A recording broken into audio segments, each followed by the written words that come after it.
Breaking news చూస్తున్నాం. SLBC టన్నెల్లో క్షణక్షణం ఉత్కంఠ నెలకొంది. రోజులు గడుస్తున్నా కార్మికుల ఆచూకీ దొరకలేదు. టన్నెల్లో భారీగా వరద నీరు, బురద పేరుకుపోయింది.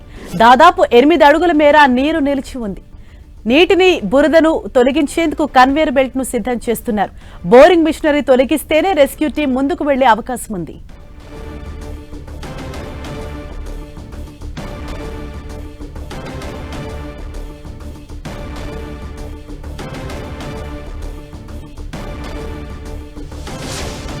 ఎస్ఎల్బీసీ టన్నెల్లో క్షణక్షణం ఉత్కంఠ అయితే నెలకొంది.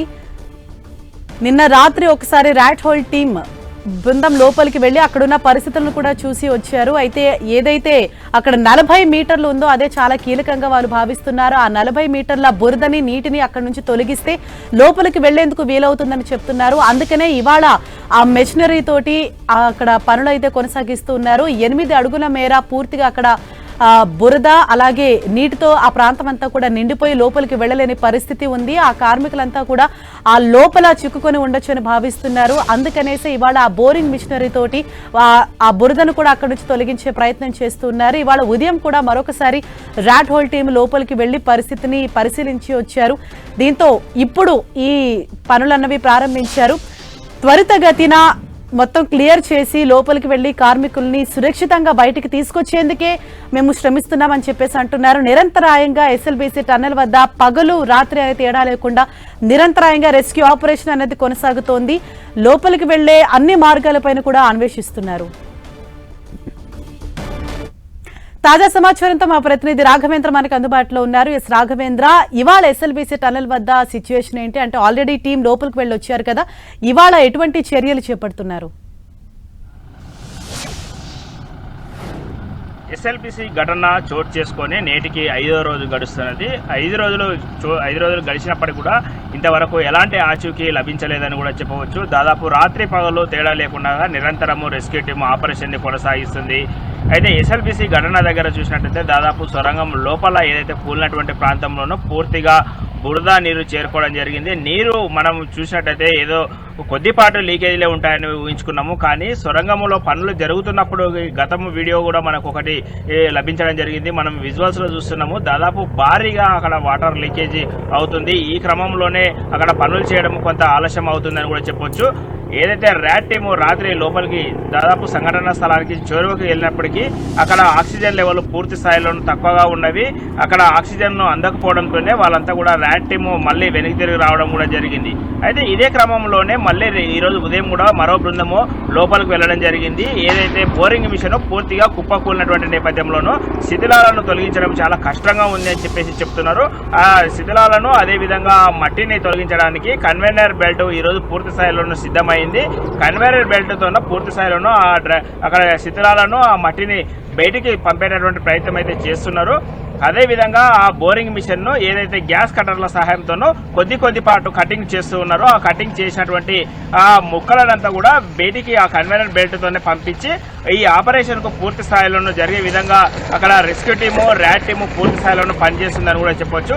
ర్యాట్ టీమ్ అయితే ఇప్పటికే దాదాపు అక్కడ ఆక్సిజన్ లెవెల్ పై కామెంట్ చేస్తూ ఒక వీడియో కూడా వైరల్ చేయడం జరిగింది. చాలా క్లిష్టమైనటువంటి పరిస్థితులు అయితే అక్కడ ఉన్నాయని చెప్పేసి చెప్పడం జరిగింది. దీంతో 5వ రోజు పూర్తి స్థాయిలోనూ అదనపు బలగాలతోనూ అత్యాధునిక టెక్నాలజీతో కూడినటువంటి మిషనరీతోనూ ఏదైతే ఆపరేషన్ కొనసాగుతున్నప్పటికీ ఆ 8 మంది ఆచూకీ మాత్రము ఇంతవరకు లభించలేదని కూడా చెప్పవచ్చు. ఈ రోజు మంత్రులు మరికొద్ది సేపట్లో ఇక్కడికి చేరుకోనున్నారు. ఇప్పటికే కోమటిరెడ్డి వెంకటరెడ్డి చేరుకున్నారు. మరికొద్ది సేపట్లో ఉత్తమ్ కుమార్ రెడ్డి, జూపల్లి కృష్ణారావు చేరుకోనున్నారు. జిల్లా స్థాయి అధికారులతో పాటు రాష్ట్రంలోనూ ఉన్నటువంటి ఎక్స్పర్ట్స్ అందరినీ కూడా ఇక్కడికి రప్పించే విధంగా చర్యలు చేపడుతున్నారు. ఇప్పటికే వివిధ రాష్ట్రాల్లోనూ పనిచేసినటువంటి ఎక్స్పర్ట్స్ ఏదైతే ఉన్నారో ఉత్తరాఖండ్కి చెందినటువంటి కొంతమంది టీమును, అదేవిధంగా జార్ఖండ్లోను మరి ముఖ్యంగా ఈ సొరంగాల పనుల్లోనూ జార్ఖండ్ టీము అత్యాధునిక టెక్నాలజీతో పాటు చాలా మంది కీలకమైనటువంటి వాళ్ళు అక్కడ ఉన్నారు. ఆ ఎక్స్పర్ట్స్ అంతా కూడా రప్పించినటువంటి ప్రయత్నం అయితే చేస్తున్నారు.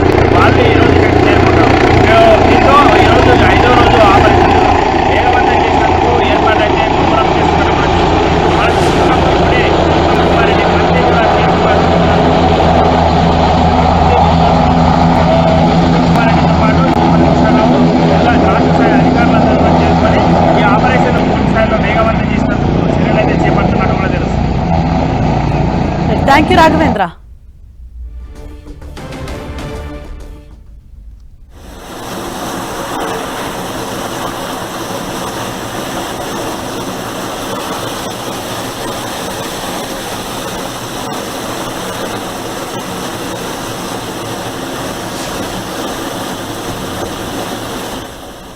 ఎస్ఎల్బిసి టన్నెల్ లోపల దృశ్యాలు మనం 10 టీవీ స్క్రీన్ పైన చూస్తున్నాం. నిన్న రాత్రి ర్యాట్ హోల్ టీం సభ్యులు లోపలికి వెళ్లి అక్కడున్న వాస్తవ పరిస్థితులను ఫోటోలు వీడియోలు కూడా తీసుకొని వచ్చారు. మనం చూడొచ్చు వాటర్ లీకేజ్ ఏ విధంగా అక్కడ జరుగుతుందో, ఎంత ఫోర్స్ గా ఎంత ఫాస్ట్ గా అక్కడ వాటర్ లీక్ అనేది జరుగుతుంది.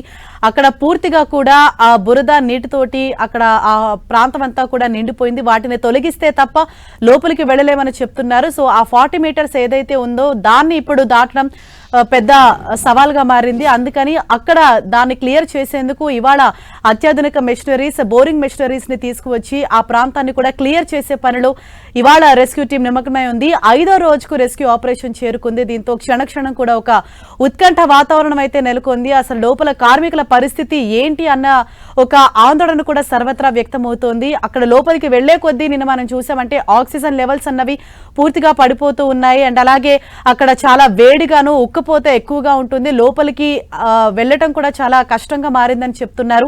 పెద్ద పెద్ద బండరాళ్లు అక్కడ పడి ఉన్నాయి. అలాగే వాటర్ ఎక్కువగా లీక్ అవుతోంది.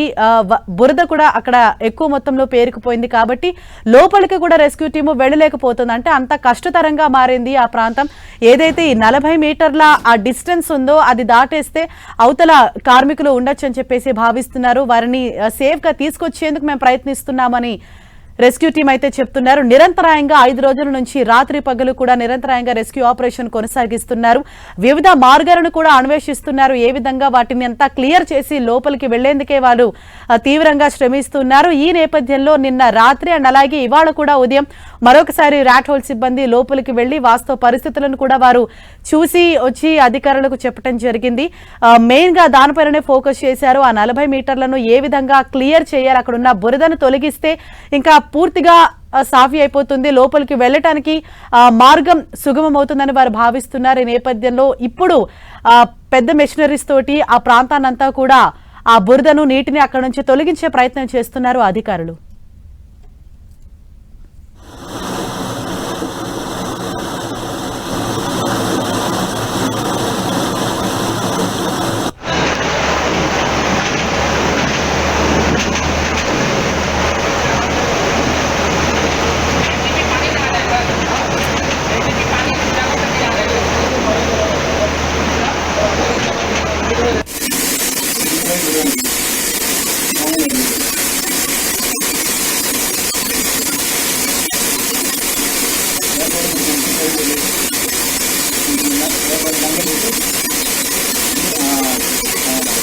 ఎస్ఎల్బిసి టన్నెల్లో రెస్క్యూ ఆపరేషన్ కొనసాగుతోంది. గత 5 రోజులుగా లోపలున్న 8 మంది కార్మికులను సురక్షితంగా బయటకు తీసుకొచ్చేందుకు తీవ్రంగా రాత్రి పగలు అన్న తేడా లేకుండా తీవ్రంగా శ్రమిస్తూ ఉన్నారు.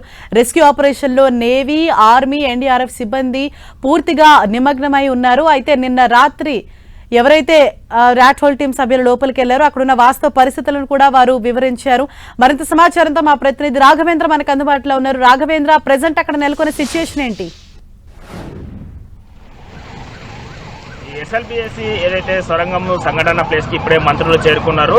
రాత్రి వరకు కూడా ఏదైతే రెస్క్యూ టీం ఆపరేషన్ కొనసాగింది. రాత్రి మరో టీము లోపలికి వెళ్ళింది. కొద్దిసేపటి క్రితము ఇప్పుడు అదనంగా మరో టీం కూడా లోపలికి వెళ్లే అవకాశం ఉంటుంది. లోపల పరిస్థితులు మాత్రము దానికి సంబంధించినటువంటి ఒక ర్యాట్ టీం ఒక వీడియోను వైరల్ చేయడం జరిగింది. లోపల పరిస్థితులు చాలా క్లిష్టంగా ఉన్నాయి. ఆక్సిజన్ లెవెల్ ఏమాత్రం కూడా సరిపోవట్లేదు. దాదాపు సంఘటన స్థలానికి దగ్గరికి వెళ్లి వెనుకకి రావడం జరిగింది. అయితే ఈ క్రమంలోనూ అక్కడ బోరింగ్ మిషన్ అంతా కూడా ఒక్కసారిగా కుప్పకూలినటువంటి పరిస్థితి అయితే ఉంది. ఆ బోరింగ్ మిషన్ చాలా దాదాపు టన్నుల కొద్ది విలువైనటువంటి బోరింగ్ మిషన్, అదేవిధంగా పైన ఉన్నటువంటి ఏదైతే టన్నెల్కి సంబంధించినటువంటి సిమెంట్ బ్రిక్స్ కూడా కూలి పడడంతోనూ దాదాపు 30 బ్రిక్స్ పైగా కూలి పడడంతోనూ అక్కడ శిథిలాలను తొలగించడానికి చాలా సమయం పడుతుందని కూడా చెప్పడం జరిగింది. అయితే ఇప్పటికే కన్వెన్నర్ బెల్ట్ పూర్తి స్థాయిలో ధ్వంసమైంది.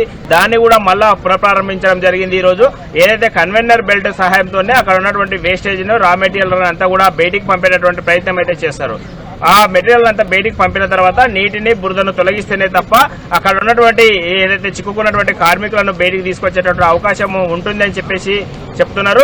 ఈ రోజు పూర్తి స్థాయిలోనూ ఈ వివిధ రాష్ట్రాల్లో ఉన్నటువంటి ఎక్స్పర్ట్స్ అంతా కూడా మరోసారి రప్పించేటటువంటి ప్రయత్నం అయితే చేస్తున్నారు. ఇప్పటికే జార్ఖండ్ రాష్ట్రంలో పనిచేస్తున్నటువంటి ఏదైతే సొరంగాల్లో పనిచేస్తున్నటువంటి ఈ వ్యక్తులను కూడా కొంతమందిని ఈ రోజు టెక్నీషియన్స్ కానివ్వండి, అదేవిధంగా ఆ ఎక్స్పర్ట్స్ అందరూ కూడా ఈ రోజు ఎస్ఎల్బిఎస్ టన్నెల్ దగ్గరికి రప్పించేటటువంటి ప్రయత్నం చేస్తున్నారు. నిన్న ఒక జార్ఖండ్కు చెందినటువంటి ఒక టెక్నీషియన్ కూడా వచ్చాడు. కానీ ఎవరు వచ్చినా కానీ సంఘటనా స్థలానికి మాత్రము దగ్గరికి వెళ్తున్నారు. కానీ ఆ పరిసర ప్రాంతాల్లో 200 మీటర్ల దూర వ్యవధిలో మాత్రమే నిలిచిపోతున్నారు. అక్కడ ట్రైన్ సహాయంతోనూ పూర్తి స్థాయిలోనూ సామాగ్రిని అంతా కూడా తరలించడం జరిగింది. అయినప్పటికీ కూడా ఎలాంటి ఆచూకీ మాత్రం లభించలేదు. 5వ రోజు చేరుకున్నప్పటికీ కూడా ఒక కార్మికులకు సంబంధించినటువంటి 8 మంది కార్మికులకు సంబంధించినటువంటి సమాచారం లోపల నుంచి ఏమాత్రం కూడా కనిపించడం లేదు, వినిపించడం లేదు. దీంతో కొంత ఉత్కంఠమైనటువంటి వాతావరణం అయితే నెలకొన్నదని కూడా చెప్పవచ్చు. ఓకే రాఘవేంద్ర, అంటే ఏం చెప్తున్నారు అధికారులు? ఇవాళ ఈ చర్యలు ప్రారంభించారు కదా, అంటే ఎన్ని గంటల సమయం పట్టొచ్చు అదంతా క్లియర్ చేయడానికి అని అంటున్నారు? క్లియర్ చేయడానికి దాదాపు 2 రోజులు పట్టే అవకాశం ఉంటుందని మనకు ఉన్నటువంటి ప్రాథమిక సమాచారం. ఎందుకంటే కొద్ది అక్కడ డ్యామేజ్ అయ్యింది.